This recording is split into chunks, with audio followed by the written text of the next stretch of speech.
Are they prepared to go into next year with Pickard and Skinner being their two guys? I don't think the free agent market today is going to help them, or even in this summer. So whether it's the trade market, I don't even know myself. Are they prepared to go back and run it back the same way they were in net? Because that's probably, the biggest problem that they had in getting over the hump. That is a fantastic segue, because we're going to have more on that in our boardroom. Jason, Sam, and Tim. Timmy.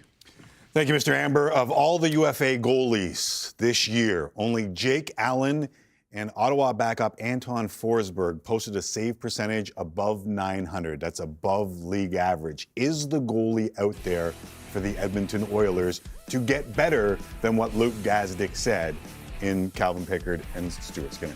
There's nobody on that list there. Other than Dan Vladar, I would probably dip my fishing rod in the water there. I think that there's something to be said with Vladar, but Calgary to Edmonton, I guess it's happened with Smith in the past.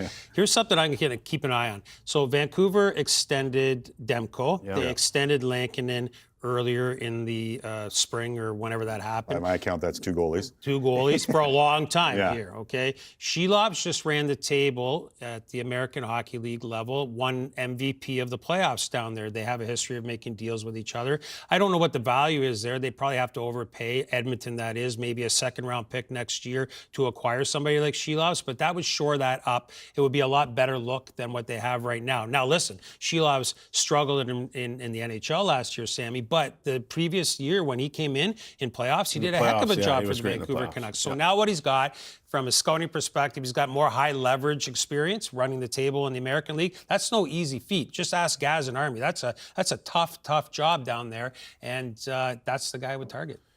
If you're the Edmonton Oilers fan base, how do you sell that to a guy who's unproven? Calder Cup, amazing, right? But is he any different than the two guys you already have? Right. So what does that mean? This free agent class, do you take a look at Samsonov? Okay, is he a guy who can catch lightning in the bottle? Maybe, maybe not. It's all the same questions. For anyone in that list, I would have the same questions. Alex Lyon, a couple of years ago, gets Florida in. And when Bobrovsky was hurt down the stretch, he was so good, helped get him in. They lose in the final that year. But like Riddick, Kakinen, none of these guys do it for me to say that it's going to be any better than what Skinner has offered or what Pickard has offered. Right. And so I think you're stuck in that same spot. So what do you do then? You become a little more defensively responsible up front. Maybe you add some depth to the back end. But even with Arvidsson gone, it's not like you got a ton of money to play with. So maybe what you do is you wait it out and you see what happens throughout the course of the season. Right. Does that guy emerge? Now, the history tells you that a midseason goalie trade often doesn't elicit the results you're looking for. So that's problematic. But if you've done your due diligence and you see a guy that, hey, maybe it's a Stolar, someone emerges in Toronto, maybe it's that type of guy who's had a little taste of success but hasn't played enough in his regular season career that you think he's going to pop. I don't think Shelov's is there yet with his experience in the regular season. Comfortably, I would have said that about Stolar's before he signed with Toronto, but there is no answer on that list.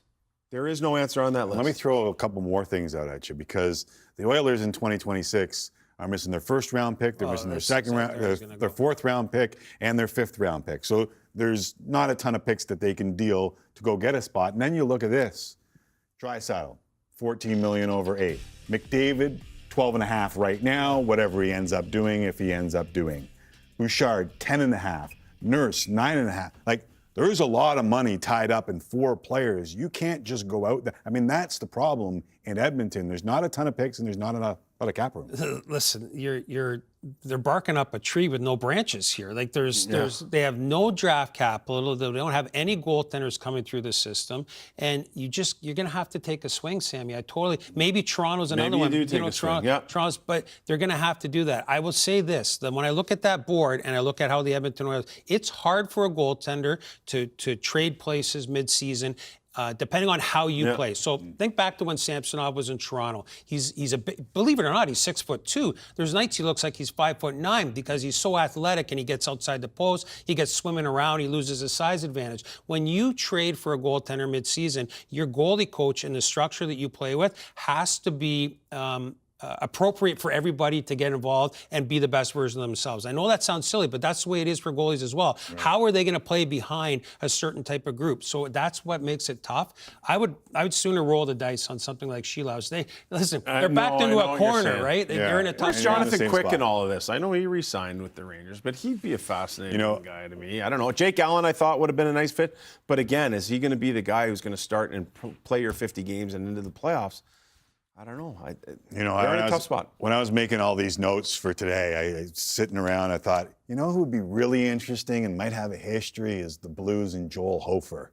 And then I saw that the Blues not only re-signed Joel Hofer, but they tweeted out or X'd out, however you want to say it, won't be subject to offer sheets after signing a 2-year. I know there were folks in Edmonton who were hoping that might happen.